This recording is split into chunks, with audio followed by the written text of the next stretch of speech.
Hello people, welcome back. So this video is to show us how to do our band. Then you have to fold half an inch in this form, then start from the left panel of the trouser, then fold 1.5 inch again in this form.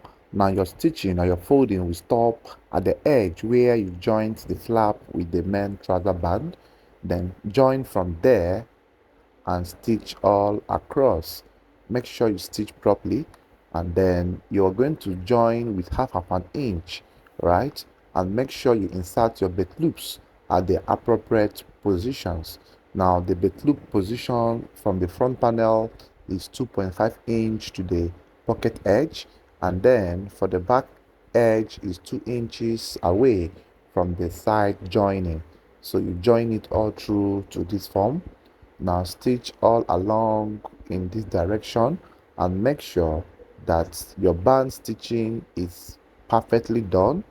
Then you insert your loops underneath and then stitch on the line that you have folded, and try to maintain exact of half of an inch, or 1/4 of an inch, depending on the extent you want to join your trouser band with. Then after that, you fold backwards that pleating you did at the first folding. Fold it backwards this way and join, but don't join it all through to the end. Give a little gap.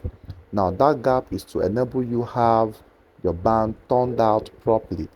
Then after you have done that, then you now lock the band from the folding as well. Make sure that you join all through to this very point. Then bear in mind that you can still decide to pipe or bias this band.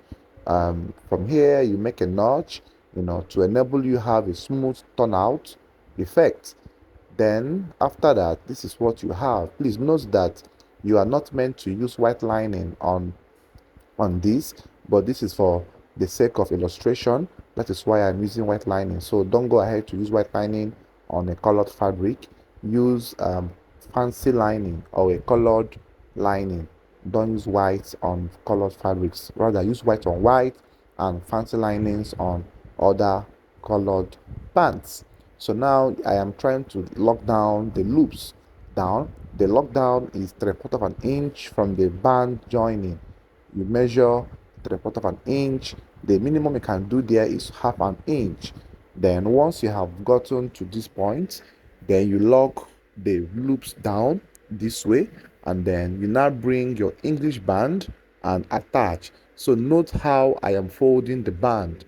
Now this method of stitching the band will help you to have it a perfectly fitted finishing without having the band to be dragging the main other trouser band.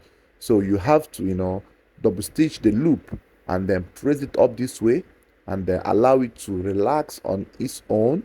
This gives it more room to lap properly when you sew your trouser. So always double stitch on the point where the bit loops are inserted. Then always raise it up that way and go ahead and do it in this form. So now if you find this video interesting, please don't forget to like, share, comment, and drop a heart emoji to let me know that you love what you are seeing.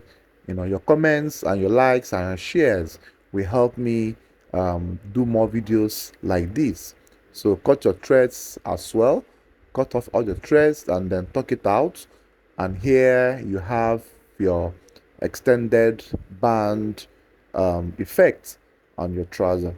So now when you are done with this, you carefully use your scissors or your screwdriver and tuck out the edges properly. Now these edges you're tucking out is to enable you have it perfectly fitted, right? So this is just basically for the sake of how to join our band. For some of us who might be having issues on the band joining, this is what it means. This is how you go about it. Then after this, you cross check everything and make sure that the flap is properly relaxed. And then the next you will do now is to lock the back waistline, and then lock the inner legs before you go ahead to do your ironings and your foldings. So in locking the back waist, you make sure you start from the main trouser panel first. By that time, you must have known how many inch allowance left inside. In most cases, it is 1 inch or 1.5, depending on the pattern you use in drafting. So you indicate it there and make sure that the band's lengths are equal. Don't allow anyone to be longer or bigger than each other, right? Then stitch accordingly in this form. Still maintain the curvy fact or the curvy effects or curvy nature of the back waistline. So here you are meant to double thread it. Now this double threading gives it more hold or makes it to be stronger. For some of us who are using manual machines, you double thread it. But then if you're using industrial machine, you can still tighten your stitch and stitch it once.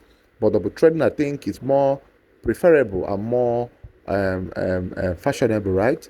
Now the double threading must be as close as possible and make sure that you don't have any too much gap between the two threads.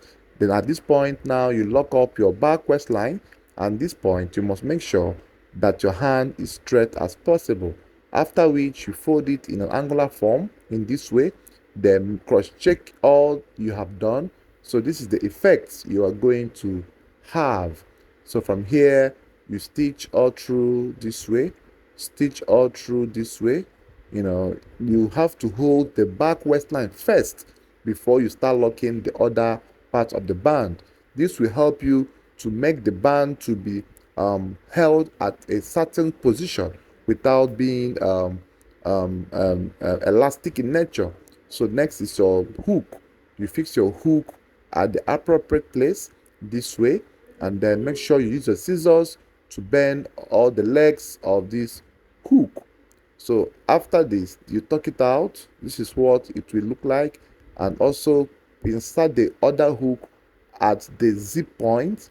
This is where the hook is best placed, at the zip line, right, and at the center of the band. So if you do have questions, please kindly ask your questions in the comment section of this video, and do well to like, share, comment, and also invite your friends to join us on this platform. So now you bend the hook all through this way. So once the hook is properly bent, you are good to go. Now the next thing you do now is to lock up the whole band.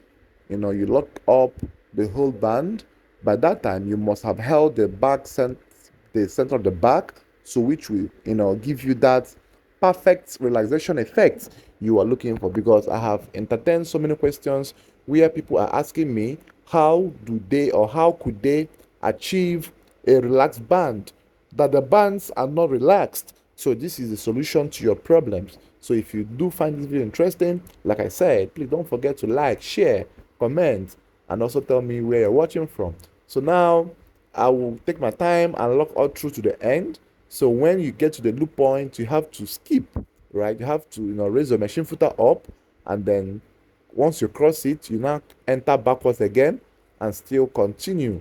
So in locking the band, you must have make sure that you are stitching from that same point that the band was joined, which is very, very necessary, right? And make sure that the threads are properly embedded inside the band.